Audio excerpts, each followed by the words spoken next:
It is my joy to welcome today James Adam Redfield, who is Associate Professor of Jewish Anthropology and Hermeneutics in the Department of Theological Studies at St. Louis University, as well as a visiting professor, associate professor at the University of Chicago. James Redfield received his PhD in religious studies from Stanford University, his MA in anthropology from UC Berkeley, and his BA in comparative literature from Dartmouth College. He has edited the books Talmud and Philosophy, Conjunctions, Disjunctions, Continuities, published by Indiana University Press in 2024, and The Making of Rabbinic Pasts, published by In the Jewish Studies Quarterly in 2023. Redfield is also a translator of Jewish literature from French, German, Modern Hebrew, and Yiddish. He has notably translated the Yiddish stories of Micha Yosef Berdichevsky in the volume that he has also edited called From a Distant Relation, published by Syracuse University Press in 2021. Today, we're here to talk about James Adams Redfield's new monograph, which I have right here, Adventures of Rabbah and Friends, The Talmud's Strange Tales and Their Readers, which came out with Brown Judaic Studies this year, so fresh off the press, 2025. James, congratulations on the publication of your new book, and welcome to this podcast, which we call Two Scholars in the Talmud, hosted by Talmud for Everyone. We're really grateful to benefit from your time and your scholarship today. Thank you so much, Isaac. This is a wonderful opportunity to talk with you. All right, so this book deals with a particular section of the Talmud, but it's really much more because it's about literary analysis, about how readers interpret this text, but texts in general. Nevertheless, for our audience and viewers, we have in this book a translation that you've provided based on the manuscript and variants to folia. So for our readers, I'll say pages 73, side A to 75 B in the tractate called Bava. Batra. Before we discuss your analysis of the interpretive frameworks that have led readers throughout history to create meaning of this text, could you summarize the contents of this section of the Talmud for our viewers? Sure. The translation reflects the structure because it's edited into two parts. So, in part one, you have a collection of stories, essentially, 21 stories. Some of them have one sub-episode inside of them, but they're kind of coherent little stories attributed to Babylonian rabbis from the third through fifth centuries.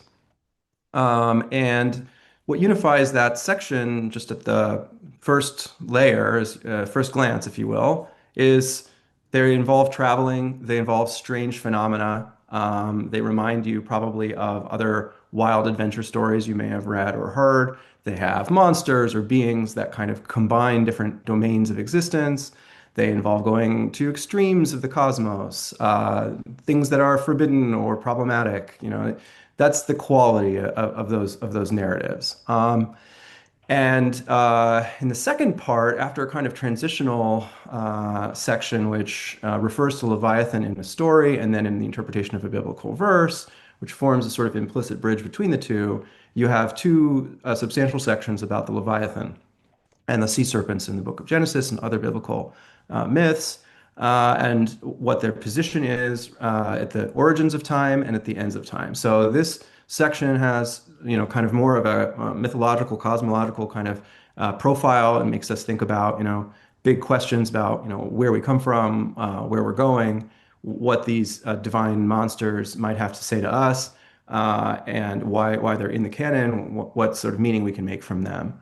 So obviously you can already tell just from my description that there are ways to associate these two passages, and one of the many interests in the book is kind of how did they get associated, and why are they sitting here together despite their quite obviously different qualities.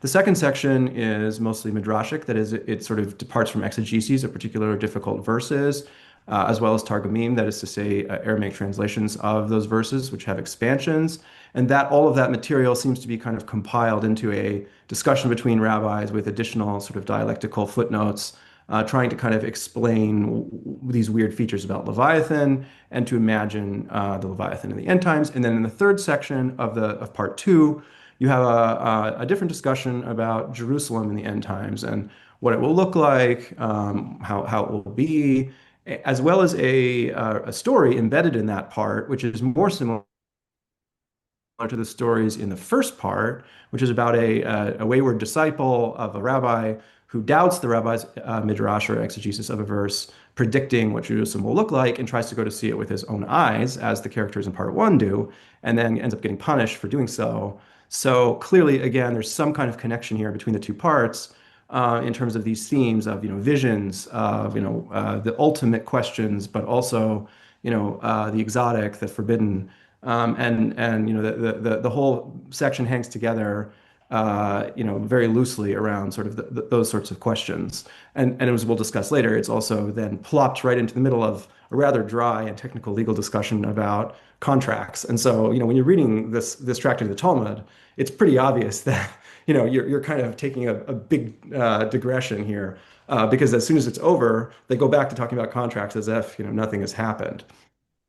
Yeah, it sounds like when I'm teaching sometimes to my undergraduate students, going on a tangent, really off topic, and then coming back to what the topic was at hand. We'll get back to that issue of like the placement of this particular section within Tractate Bava Batra. But I myself, as many of the readers I learned reading about this text in your book, was struck by the strangeness of the stories in this in Bava Batra 73a to 75b. As you did point out, so there's like 21 tales. Did I get the number correct? 21 tales in this section, but it can be neatly divided into two parts. There's a structure to this section. Part one is where there's a lot of these tales that made me think of, well, my mind went off to King Kong versus Godzilla, for example. Unfortunately, I watched that movie. I was bored on the airplane, and I regret that. But there is like a tale, just to give an imagery to people listening or watching this podcast, of sea serpents engaging in combat, and the giant bird then come in and killing one of these sea serpents. I might even just read one story readily at hand. This is tale four, where it says Rabbah Bar Hana said, I myself have seen a day-old gazelle who is as big as Mount Tabor. Mount Tavor. And how big is Mount Tavor? 40 parasang. The length of his neck, 3 parasang. The cradle of his head, a parasang and a half. And he let loose a turd and stopped up the Jordan, right? So fantastic beasts also came to mind when I was reading these tales. Some of our viewers might be familiar with traditions in this section, especially Leviathan. For example, on Sukkot, which just happened recently, there is this tradition on the last day of Sukkot of saying, may I have the merit or the privilege to sit in the Sukkah in the world to come that is made out of the skin of Leviathan. So that's something that viewers here might know as well. So, was it the strangeness of these stories that drew your attention to this text? And was there something about the strangeness that was suitable for your book project? Yeah, absolutely. And it's a word that's often associated with them by modern readers. The word strange or muzar you'll find frequently attached to Rabbi Bar Khana's name. He's the narrator of the bulk of the tales in the first section. Um, and I think what really attracted me to these stories was the challenge of interpreting them, and the way in which it forced me to confront this fundamental contradiction or this dialectic, we might say, between two impulses in the process of interpretation. One of them is the impulse to control, to domesticate, to tame, to make sense of the strange, the thing that is most incongruous, and to sort of subordinate it to some framework or model that we can use. And then the other is to kind of surrender to the creativity, the freedom, the improvisation that all storytelling involves, and to kind of just let yourself be swept away by the story and not really control it. And I wasn't satisfied with either pole, and so I sort of started trying to evolve a method of interpretation and a historical framework for thinking about interpretation that held those two impulses together and showed how they were always cooperating within each period as the stories reception evolved. And so what I started with was just the basic question of, well, what is the text itself? And I thought if I could just, edit and translate the text, at least I could pin down what it said. But of course, as I began to do that, I discovered that every single like variant, every different profile of each version of the text, every time I tried to translate it into English, I was actually having to ask interpretive questions already, right? There was no line really between, what the text says and what it means. That in fact, in the transmission of the text, people are all already thinking about what it means, arguing about that, and changing the text itself accordingly. And so as I began this edition process, which I ended up publishing a separate essay on my website, which is just about the textual history of the stories because it's much more specialized. But I sort of got into this question of, well, what did these scribes and these transmitters actually think these stories meant, and how did that, inflect the way that they wrote them down or they passed them on? So then I realized I need to back up and and sort of start from scratch and really kind of just figure out a way to approach their strangeness as the primary phenomenon rather than getting rid of it by explaining it away and saying, oh, well, it's because the text is corrupt or because we don't have the right historical context or genre for interpreting the stories. No, I think from the very beginning, they were conceived of as strange and not really understood. And if we look at the internal reception history, that is to say that the ways in which people themselves who heard and told the stories from the earliest that we can trace reacted to them, the way they reacted to them was very often bafflement, ignoring them, trying to turn them into like data for legal argumentation that had nothing intrinsically to do with the content of the story. Sometimes using them as little footnotes to Jewish mythology and legends, where they would say, "See, from this rabbinic story, we know another thing about this biblical creature."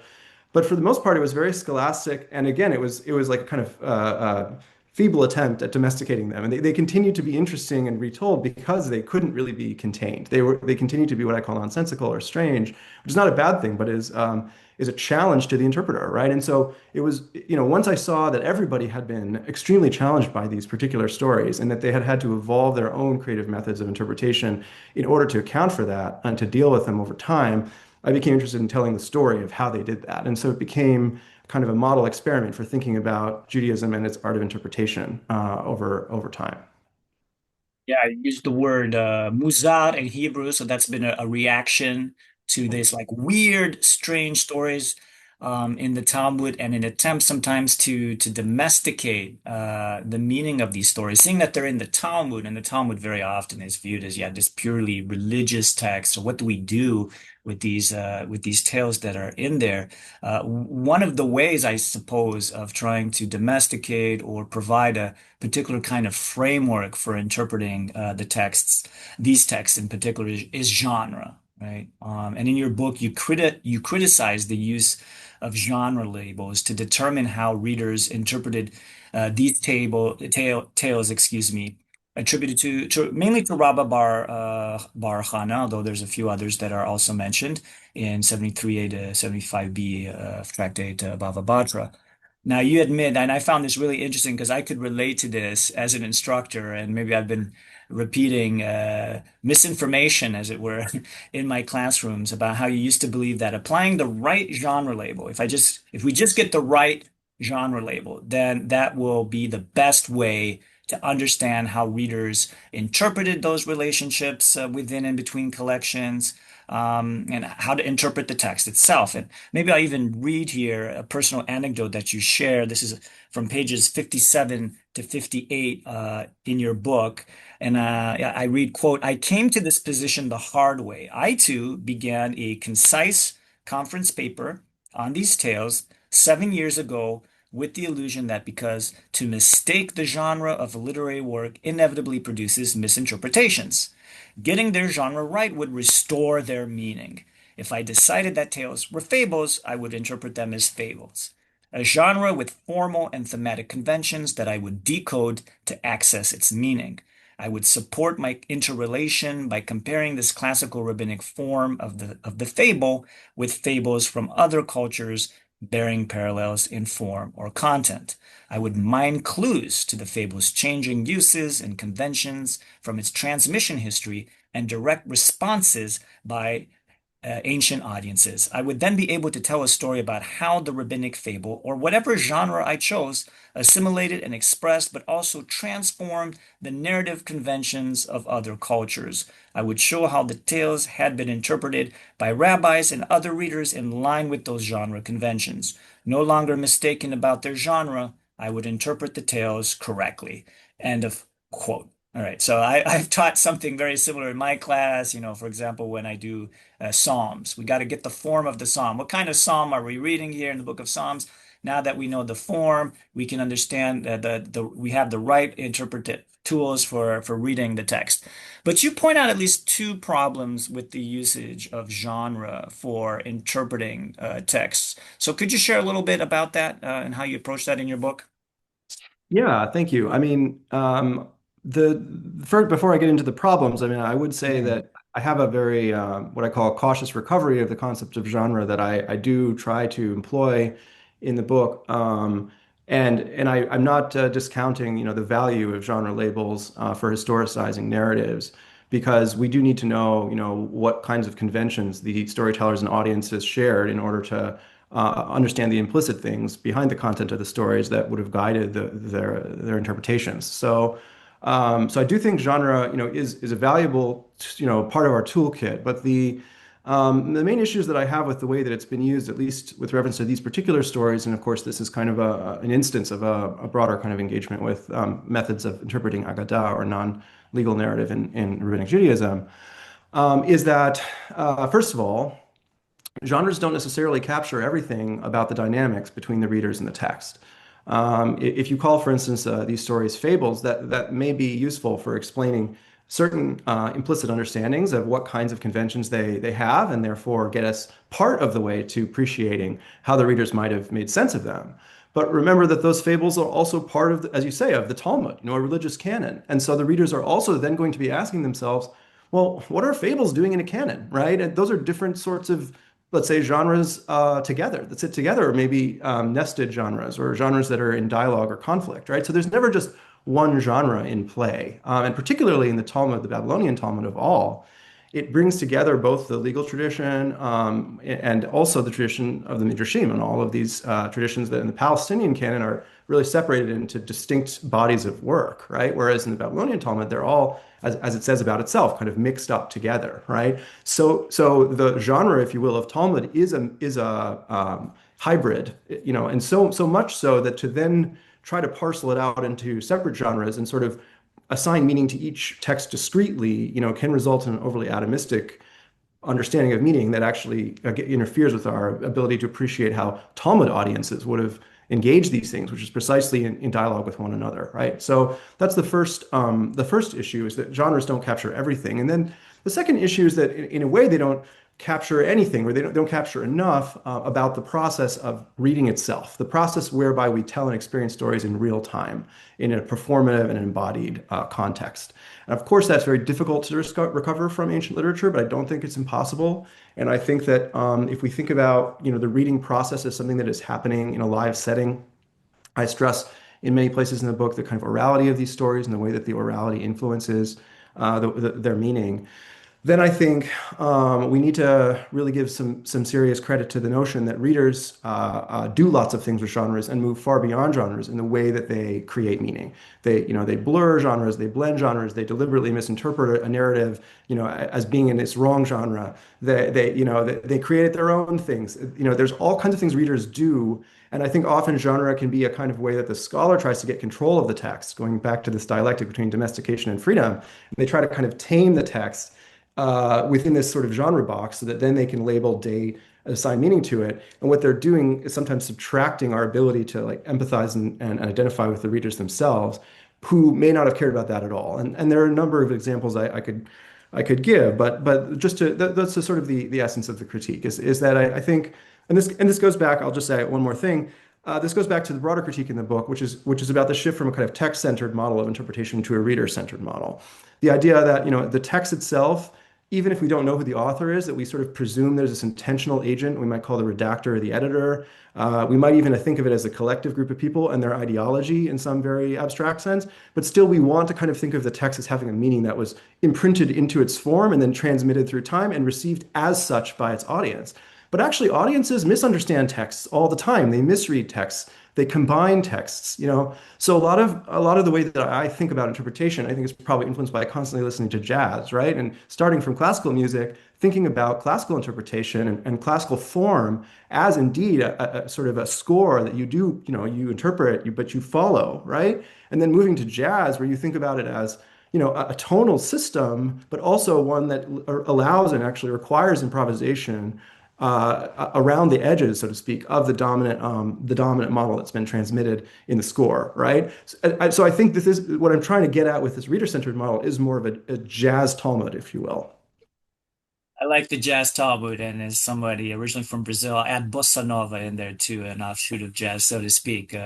But so maybe you could tell us a little more about the reader-centered approach, because you're moving a bit away from this text-centered approach. Genre is useful, genre has its place, etc., but genre can become a constraining category. Could you tell us a little more about your approach? You're trying to find a common method to inquire and compare how readers of these tales interpreted a text across different cultural and historical contexts. But I think your methodology is not just apropos for this particular text, but really for text in general. So tell us a little more about this. What's novel about your approach? What are some of the shortcomings you're trying to overcome in other methods? You've already alluded to some of them, but maybe you could elaborate there for us. Well, I think if we're not going to assume that the reader is purely creative, they're not creating out of nothing. They don't have, they have a place they start from in terms of the content of the text, the structure of the text, and they're in dialogue with other readers who inherit their own interpretive models, their own meanings that already come bundled with the text itself, right, which then get passed down. So I think we need to create a model for thinking about a reader-centered Talmud that is, both structured and fluid, or allows for the kind of chaos of interpretation and its evolution, but has certain kind of components that we can fairly assert are held common enough by interpreters that they allow for us to reconstruct their dialogue even across periods and cultures. And so that's the big project of the book is to think about how we might do that, partly by assimilating certain elements of relevant literary theory, partly by building on the work of scholars like Barry Wimpheimer and Steve Septimus and others who have already written about reception theory in the Talmud. So it's not, the project itself is not ex nihilo by any means.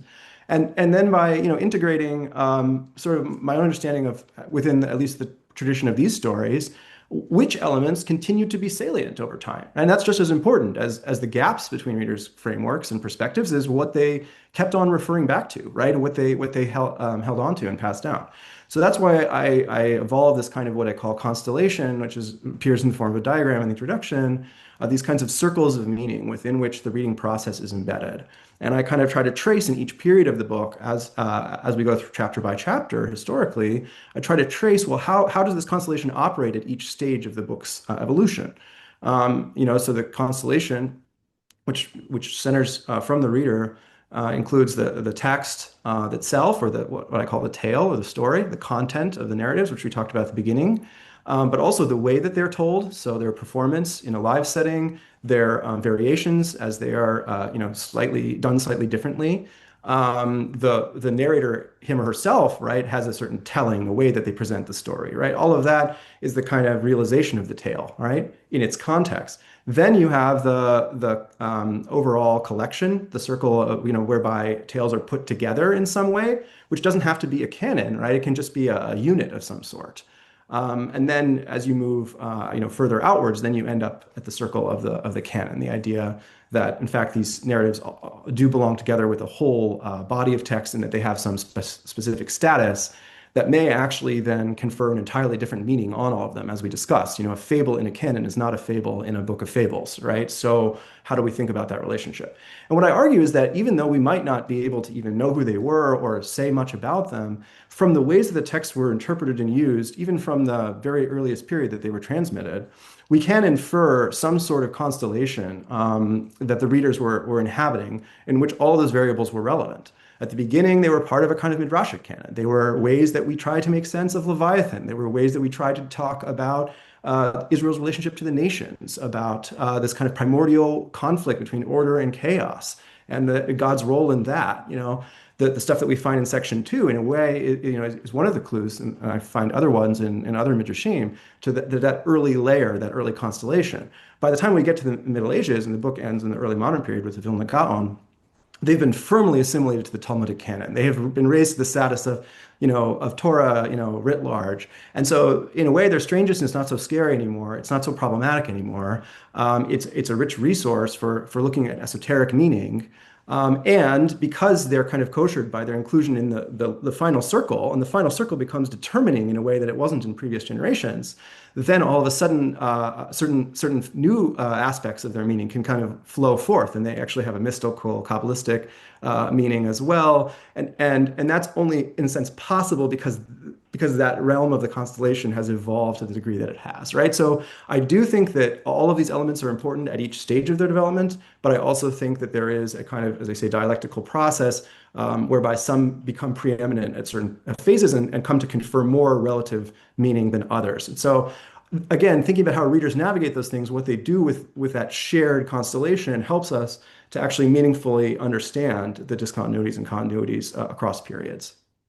Right. Thanks for sharing that. In fact, so to recap a little bit for our audience here, your book is more centered on how readers of these tales interpreted these texts, and what are the determining factors that shape their understanding of the text. And there are five main ideas, correct me if I'm wrong here, but one is the tale itself, right?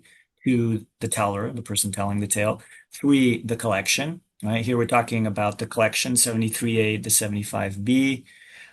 Four, the telling.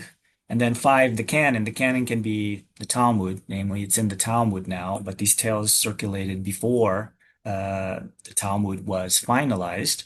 And those factors can vary depending on what period of time we're talking, what stage in history we're talking about for the reader. So once we have the canon, that's going to definitely shape how these tales are going to be reread within the canon. I was really struck by the identity of the main teller of the story, which is Rabbah Bar Hana, title of your book. Could you tell us a little more about this intriguing character? Who was he, as he is reported in the rabbinic literature? It seems like his reputation shaped how these stories were understood early on in their telling. Yes, he's certainly quite a character. The first and probably most important thing to say about him is that, he seems to have been primarily a Babylonian character, and the way that he was received makes more sense in a Sasanian context and a Babylonian context. There are other figures in the Palestinian Talmud who might be identified with him based on the name, but the way in which those characters speak and behave doesn't have any meaningful correlation to the Babylonian version of this character, except for a few very slight legal interests that they seem to share that I discuss as possible hypothetical bases for a historical relationship. And as Shama Friedman has shown, even the way in which this guy's name was written down, was very fluid throughout time because it's a very generic name. So it's if we're trying to identify who was this person historically and use the usual tools of, shared names, shared content, we're not on the firmest ground. But if we think about the readers, again, what we do find is a certain set of reactions to this Babylonian character that appear in multiple sources that seem unlikely to be coincidental and probably point back to at least a figure, let's say, a certain type. So what was that type, right? So he's often called the Jewish Sinbad the Sailor, and there is something to that. This guy speaks in his own voice about his own adventures more than anybody else. He says, "I myself have seen." That's a kind of his tagline. So he's claiming that he's reporting these things that are, kind of incredible, and all the more so because he sort of is openly saying he has no evidence for them other than the story itself, right? And so this is part of the whole theme of strangeness in the book, which is, how do you know something is true if you don't have any other evidence? Um, And he becomes a kind of a foil for the Talmud to think about that question, right? About the question of how we know something, what it means to know something. And so, his responses to him, include kind of trying to dismiss what he's saying, outright as, as kind of just irrelevant to the legal discussion at hand. That's a common reaction. Another reaction is to say, well, you should have actually asked or collected something else that's more pertinent to what we're doing here in the academy. So, a similar kind of response. Another way of using his stories was to kind of, as I said, sort of turn them into footnotes to biblical narratives. Okay, well, perhaps there is some evidence from this story for something that we might want to know about the flood that we didn't know before, even if it's sort of very tenuous. Another way of doing it, and actually probably the most common way of using his material, was just to focus on the fact that he talked about big things. So you mentioned this big, gazelle or oryx gazelle or whatever it may be that dams up the Jordan with its excrement. That's just one example of the fact that he frequently speaks of giant beasts and phenomena.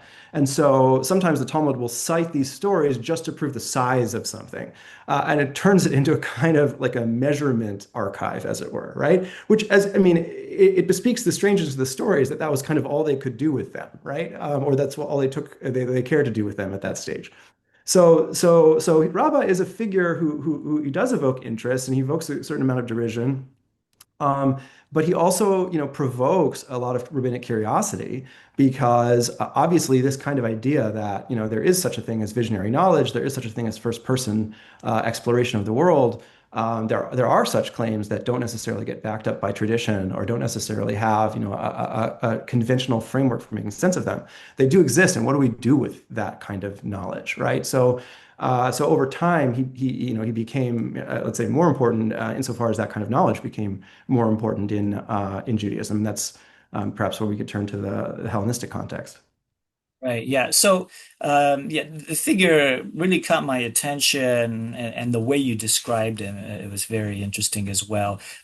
So, just to clarify, it's hard, of course, to recreate the biography, so to speak, of any rabbinic figure in the Talmud, because the Talmud is primarily a legal text. It's interested in legal discussions. It has also tales, other non-legal materials, agadot, etc. But what makes it even more challenging here is the generic sounding name. Is that correct? Of Rabbah. So Rabbah, I guess that sounds like Rav. Rava can be confused with another sage bearing the same name, which makes it more challenging, even more challenging to try to recreate an image of this figure. Nevertheless, you were able to extract information from the rabbinic literature to create this interesting profile of this rabbinic figure from Babylon, who travels a lot to the West, right? From the Babylonian point of view, land of Israel, Roman Palestine is in the West, so he goes there and he comes back, so he's commuting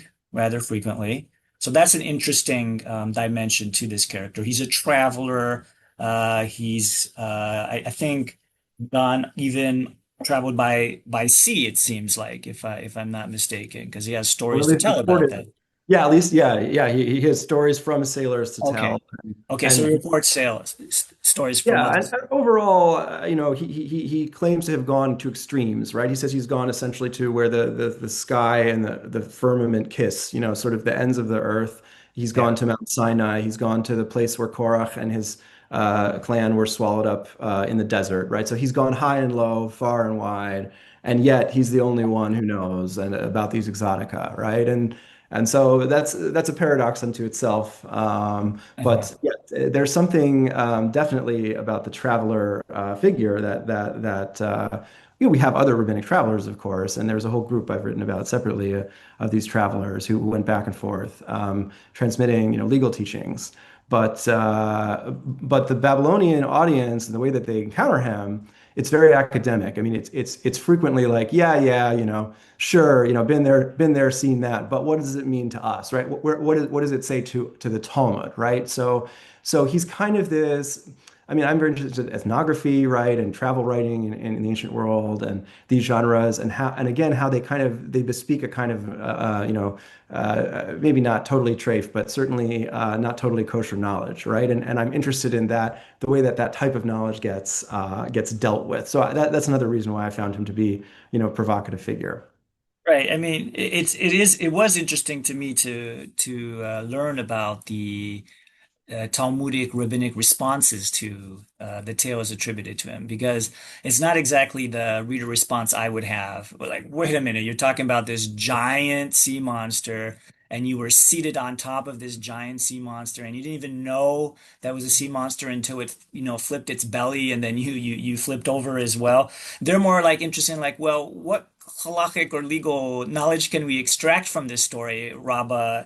I'm trying to remember one of them, and maybe you can refresh my memory, where he comes across some dry bones. Are these bones of giants or something like that? And he takes the tzitzit or the fringes, and then has to give them back. And the rabbis later who listen to this story is like, well, you should have checked how many fringes there were, or how many knots there were, so we would know whether we should follow the opinion of Shammai or Hillel with respect to these ritual fringes that male Jews, according to rabbinic halacha, are supposed to wear. So for me, that's a striking reader response to these stories that's not quite like our own.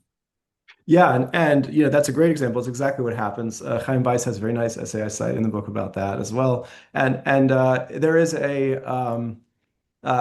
peculiar feature of this, which is that it continues to be one of the valid interpretive frameworks whereby you can deal with these stories, even in the Middle Ages. So the same story, later on you'll come along and find Ramban saying, "Oh, this could be actually legal evidence for whether you should be buried in talit, because the dead in the wilderness, these giants from our primordial history, they seem to have been wearing them, right? And so that's helpful, right? So that kind of interpretive framework doesn't by any means go away, and I don't." And that's what I mean about the sort of evolutionary model, not that it has a particular, hierarchy or a particular direction that it's tending, but that it is true that over time, certain elements of each interpretive framework are passed on to readers and they're preserved, and they remain valid ways of dealing with the strangest of the stories, even as others take their place. And it's peculiar, but from our standpoint, but from a Talmudic standpoint, if we think about Talmud as the kind of meta genre through which these stories were interpreted, it makes a lot of sense because they are being told in the study house. They're being received in that framework originally. So yeah, I do think it's helpful for us to kind of back up from, and that's part of the big commitments in the book, is to say, like, we don't know what these stories meant. We can't know what they meant, and for us to try to pick some kind of apparently neutral category and just use that in order to interpret them is actually very anachronistic and projecting our own interpretation onto them in all sorts of ways.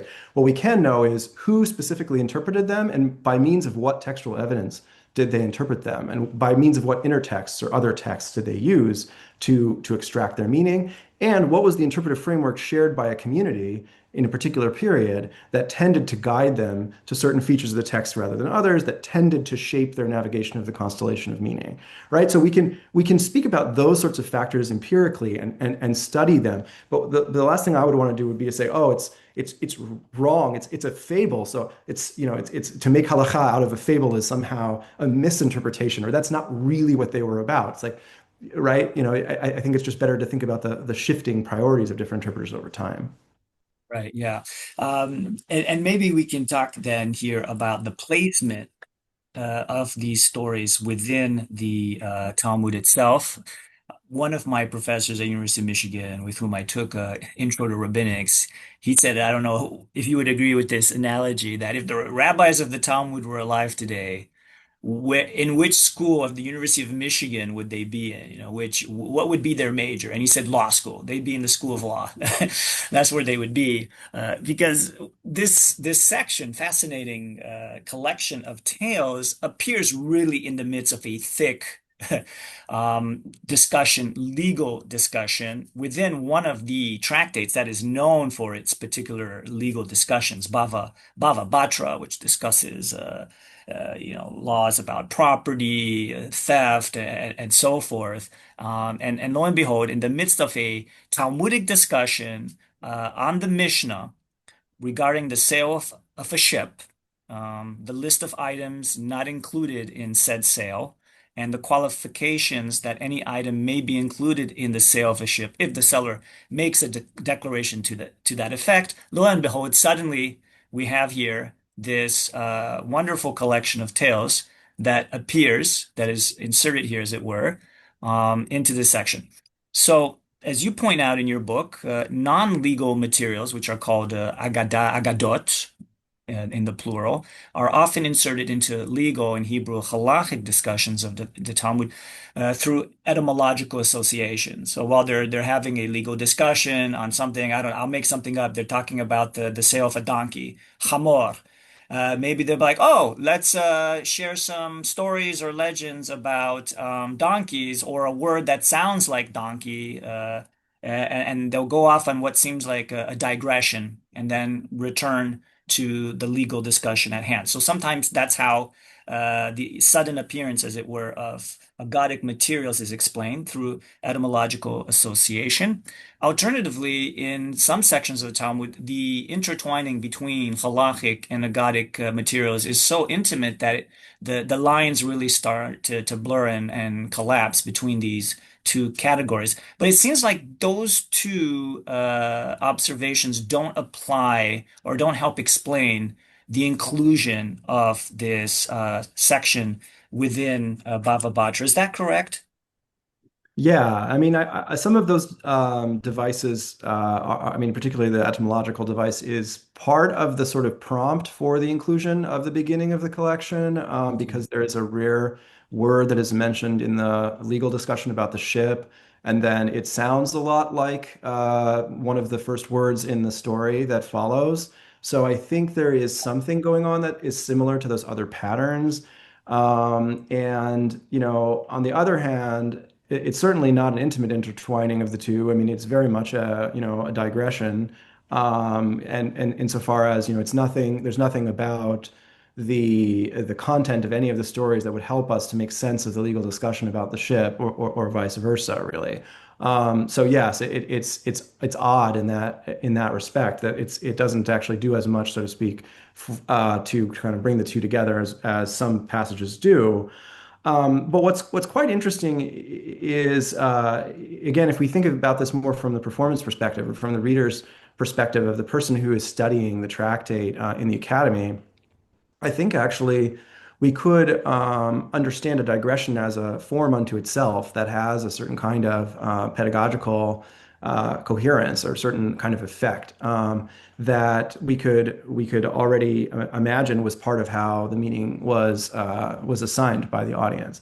That is to say, if a professor goes on digression in a class, like you started out saying, sometimes digressions are a more interesting part, right? And sometimes the apparent digression about, hey, I'm talking about this subject, but hey, let me tell you one time I went sailing, right? You're going to pay more attention to that, right? And that in itself is one of the early ways, Dept Nini says, that these stories circulated, that they were an example of the way that Agadah is used to enliven the scholars during their toil of recitation of halakha, right? In other words, he picks up on this, others pick up on this idea that perhaps this is something that the Talmud is trying to tell us about what Agadah does for us in studying the law, which is to distract us, to digress. But that doesn't mean it's trivial. That doesn't mean it's bad necessarily, right? It's just a form unto itself. So that's one interesting point to make. The other thing that is kind of useful, perhaps, is to think about the idea that as the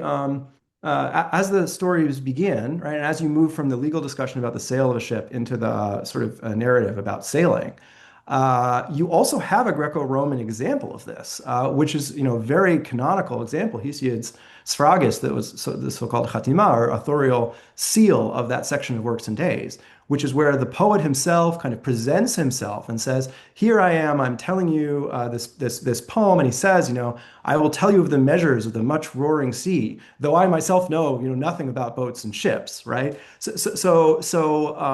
And the way in which that is embedded in the Works and Days is also as part of a relatively dry kind of discussion about nautical commerce, right? And then all of a sudden the poet interrupts and sort of starts to sing about how he wrote the poem and how his poetry about the sea is more real than the sea itself in some ways, and et cetera, et cetera. So is it even possible that the Talmud, at some level knows these digression forms and that they have some way of sort of crafting that type of persona and that kind of interrupting figure within this kind of, I mean, it's purely speculative, but given, given the importance of Hesiod and given the sort of very particular incongruities that the two texts share, I think we might need to take more seriously the notion that even the digression within Talmud was a certain literary art, right? A certain dialogue between performer and audience that has certain conventions. And Shai Secunda has been writing about digressions in the Talmud for quite some time, and will have a major work coming on that. So I'm looking forward to learning more from him. Yeah, I saw that footnoted that forthcoming Shai Segunda is working on work on digressions in the Talmud. But what you're saying is that the digressions might have had a pedagogical function, which, as an instructor, I can relate to that. Sometimes I feel a need maybe to humor my audience, my students, especially during a thick description of something very technical or literary in one of my courses. But the content itself might be meaningful as well. Furthermore, and this is a nice transition to the next question I wanted to ask you, is this might be an art of sorts, a way of telling or teaching that is shared across cultures. The dominant culture, or one of the dominant cultures at the time the Talmud was written, being the Hellenistic culture. So Hellenistic for our audience, I like to tell my students, think of Hellenistic as Greekish. You don't have to be Greek, but people now are adopting and adapting Greek culture, Greek language, etc. And you mentioned Hesiod, so the Greek poet, uh, going on a similar digression. And so maybe the rabbis of the Talmud are aware of these kinds of ways of telling stories, of going on digressions. And that's treated in chapter 4 of your book, which I really enjoyed, where you're trying to understand how Hellenistic genres of wonder writing, romance, and the novel, so three different genres there from Hellenistic writing, influenced how Jews in Babylonia read and told their own tales, their own wonder stories.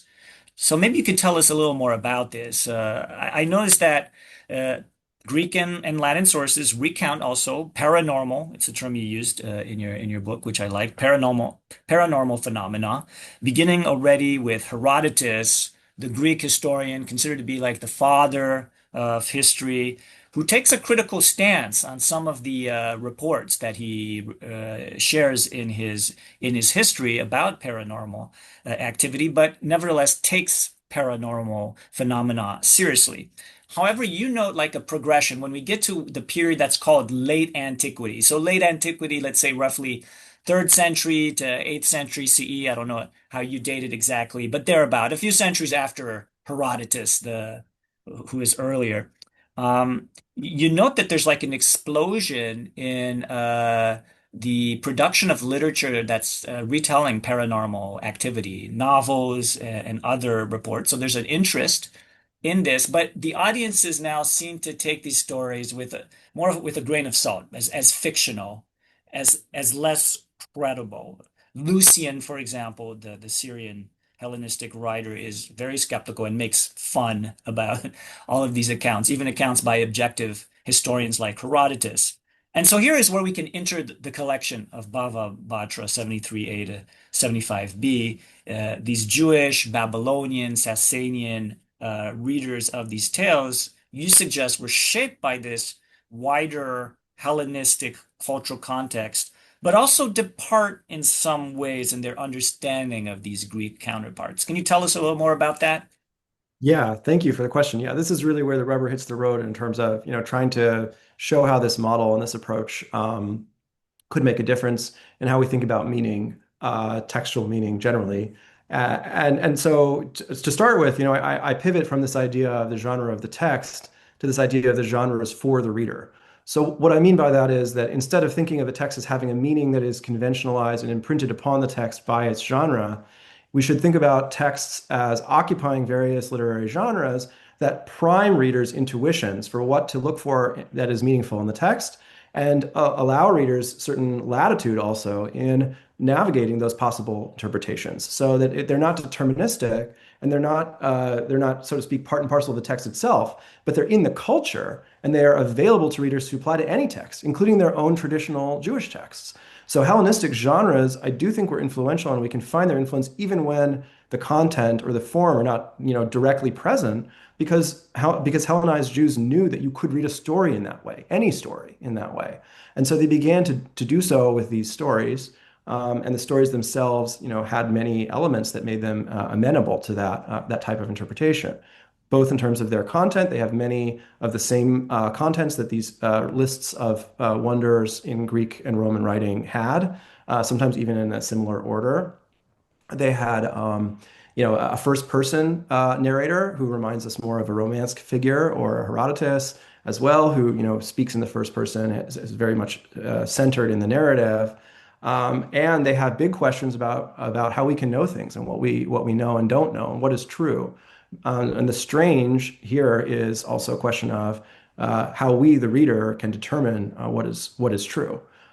So these sorts of cultural discussions which take place as these Greco-Roman genres are transmitted, and including in the East, they become, I think, animating for Babylonian Jewish communities when they return to their own texts and they ask about this collection of Rabbah's stories. Like, what does this have to say to those cultural questions, right? And so, in some ways, the move is very much, as you say, contrary to the Hellenistic tendency. In works like Lucian, even where we find relatively close literary parallels to Rabbah's stories, there's a lot of parody, there's a lot of satire, there's a lot of games with the problem of knowledge, and the author, puts himself in that position of the only one who could be telling the story, and therefore it's either all true or all false, but there's no in between. And we, the audience, are kind of the butt of the joke, but also we're in on the joke because we were laughing about how we know this is all made up. I mean, think about Moby Dick, right? One of my favorite novel, Moby Dick is either an amazing adventure story or it's just a concoction out of this one, individual's mind, because it takes place on the sea. It involves these monsters. There's no external evidence. The book tells you from the very beginning by quoting the book of Job, there's no external evidence. So how do we know this is not just made up? That's a novel about novels, right? And Lucian is very interested in writing novels about novels as that form and these others become prominent. Babylonian Jews are aware of those conversations, and they seem to me very uninterested in just joining them. I think that they are trying to distance themselves from them, and they're trying to what I call retraditionalize or Talmudize Rabbah's strange tales and these other paranormal phenomena, and make them amenable to some understanding of truth that is in fact Talmudic, that is inherited, that can be kind of koshered in some exegetical or other interpretive framework. And so what we find the way they receive the stories is, okay, perhaps we could, give this a gloss which connects it to a verse, or perhaps this monster that we didn't understand before in scripture is actually now being illustrated, which again is an earlier tendency, but it becomes kind of more rigorous as they're transmitted within the framework of the Talmudic canon, because now, first of all, they exist as a unit, which brings forward those problems into sharper relief for interpreters. And secondly, because there are new exegetical methods that have evolved in the academies for connecting various strands of the agadic material. So for instance, now when we're confronted with a verse about one of these sea monsters, in Genesis, we might be able to read it back into Rabbah's story, especially if the two sections have been now passed down to us and side by side, right? It's almost like the editors have given us a kind of genre for the reader of what we call Talmud, right? Or, a sort of inter-Talmudic exegesis or midrash. So chapter 5 as well sort of tries to understand the relationship between the two collections with, parts 1 and 2 in light of those interpretive frameworks as they evolved in the academies. And I do think that one of the things that animates the reader's interest in these texts is this kind of question of, well, what do we do with Greek wisdom? What do we do with Greek knowledge? What do we do with Greek claims to visionary experience or to, firsthand observation? We don't want to completely get rid of them, but we do need to subsume them. So again, that fact that you have that story in part two, who about a Rabbah type figure who claims to have seen something with his own eyes, and then his rabbi turns him to stone for doubting that that vision, could have already been adduced from his own exegesis of a biblical verse, right? He's saying you don't need to go anywhere, right? We have it, it's right here, it's in the text. And it's a close parallel to the early Christian story of the doubting Thomas, right? So clearly, this is in itself kind of a lesson. So these sorts of moves, right? Very conventional, very kind of domesticating, right? As I say, that's half of the interpretive process. We can't ever discard that. I think that's really important that we continue to remember that ultimately there is a didactic purpose, there is a kind of editorial control. There's also a cultural set of norms here, which will shape how Jewish readers encounter Greek culture. And we shouldn't just assume that because there was cultural contact that Hellenization was only going, one direction and making Jews more Greek. Right. Yeah. No. Yeah. Well said. Moby Dick was a novel that came to mind when I was reading your book. I also thought of I don't know if you ever watched, and I've only watched it once years ago, Big Fish by Tim Burton. Tim Uh, Robbins, that yeah, yeah. was it Tim Robbins? But it's as I recall it, just like, okay, so what are the story? What's true about what my father is telling me, from his Big Fish stories? And it's interesting to see here how late antique audiences were reacting to this in particular, and how you trace that out in chapter four and compare it with the rabbinic and Hellenistic literature. Um, yeah, we're running out of time. So, James, I don't know if there's anything that I missed from your erudite work. Really brilliant work. I want to tell the audience here that the book is written in a prose that I found very approachable and accessible, where you're trying to reach out to the reader directly speaking in the first and second person. But is there anything else you'd like to say about the book that I may have missed in my questioning? Thank you so much. No, I really enjoyed this conversation. I think, in addition to the word strangeness, I hope that the book will be associated with the word adventure, because I do think of the reading process as an adventure. And part of that is that you have certain hopes, expectations, and you don't necessarily know where it's going to go, and you take certain risks. And you do that sometimes alone, sometimes with other people, but that ultimately it makes a good story. And that is what I want the book to feel like to read. That's what it felt like to write for me. And that's how I experienced reading the Talmud as well. That it is always a kind of an adventure that you can kind of undertake. And that something of the spirit of that, if we can revive some feeling of that, and do jazz Talmud, even as we, still appreciate the classical training that's necessary in some cases to make jazz possible, is what I hope the book will kind of maybe breathe forth into the field a little bit. Definitely. I won't add anything to that wonderful reflection, save to just ask one more question as we wrap up here. For viewers who want to continue following your work, where are some places they could go to online or elsewhere to be able to learn more about what you're doing? I have a website, a personal website, which we can share with your audience, and all of my work I upload there. Free for download. It's archived, and including talks and bibliographies, ephemera, things I create for my students, syllabi. It's a whole, it's divided into various sections. So you can search it pretty easily, but I update it regularly. So anything I've done, you can always get on my personal site, and yeah, I really welcome people who want to reach out and learn together.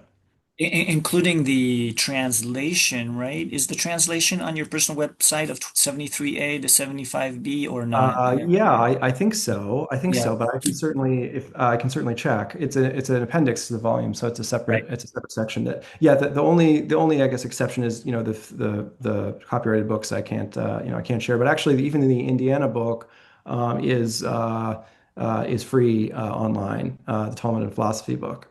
So yeah, but anything I'm legally allowed to, I should say, anything I'm legally allowed to put on there, I put on there. Absolutely. Otherwise, readers will have to get the book itself, and we're going to provide a link for access to purchasing the book in the description below this video, as well as on the websites and platforms where we will be promoting this podcast. We'll also share the link to your personal webpage where there's more of your work there.